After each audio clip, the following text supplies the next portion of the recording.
on anti-corruption. Now, the Senate Ad Hoc Committee on the Solai Dam tragedy wants the Interior Cabinet Secretary Dr. Fred Matiangi to suspend the Nakuru County Commissioner and his deputy, plus other senior government officials who are allegedly forcing survivors of Patel Dam tragedy to sign indemnifying forms, absolving from blame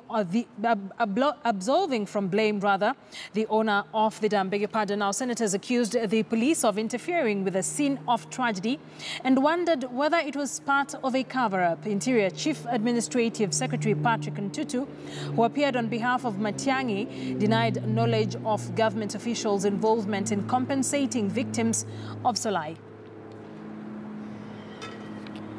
Well, so our senior parliamentary reporter, Patrick Amimo, has been following up on this. Now joins us live from Parliament. Patrick, good afternoon. With this latest move by the Senate Ad Hoc Committee, I would say, how is this likely to pan out?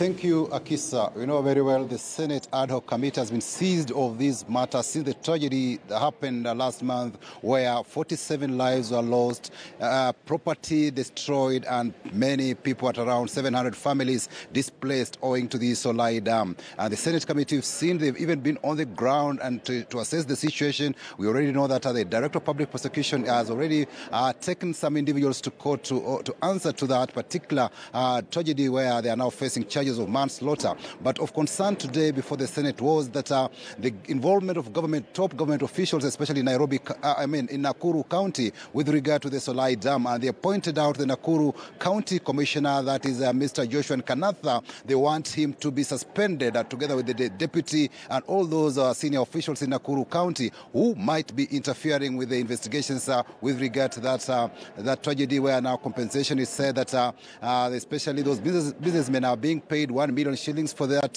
for the properties that were damaged, and those who lost their lives they are being told to sign indemnity forms where the claim is about 100,000 shillings, which senators say is it's a far cry from when it comes to compensation. That is, they say they will not accept that, and they want these officials suspended because allegedly they are threatening people to sign, forcing these particular victims and survivors to sign these particular forms so as to absolve the owner of that particular dam of blame. And they are saying that they will be looking into this particular matter. They're also questioning why the police have not guarded that scene of crime, because it's being interfered with, and they say due to that the investigations might not be thorough, and if that happens, then it appears the dam owners might go scot-free over that particular part of negligence. We saw the CS in charge of Interior, that is Patrick Ntutu, has told the senators that true that particular dam was a disaster in waiting,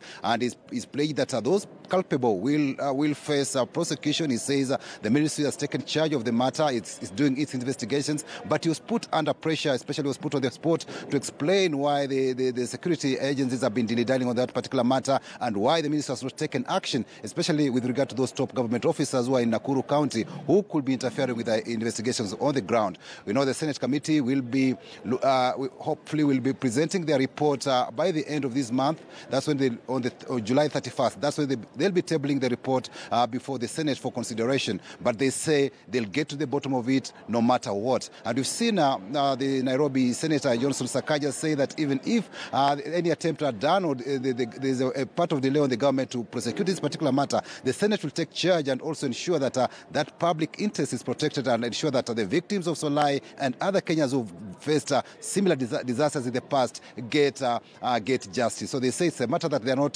taking lightly. They are seized of it, and they'll ensure justice for victims of Solai and the survivors also. And also questioning that the various relief that was given out to these victims has not apparently reached out to the beneficiaries, and they want those agencies that were involved into this particular matter, the Kenya Red Cross Society, the government agencies that were involved in this particular relief and those donations, to come out and give tabulation on what really happened on the ground. So it is the matter that is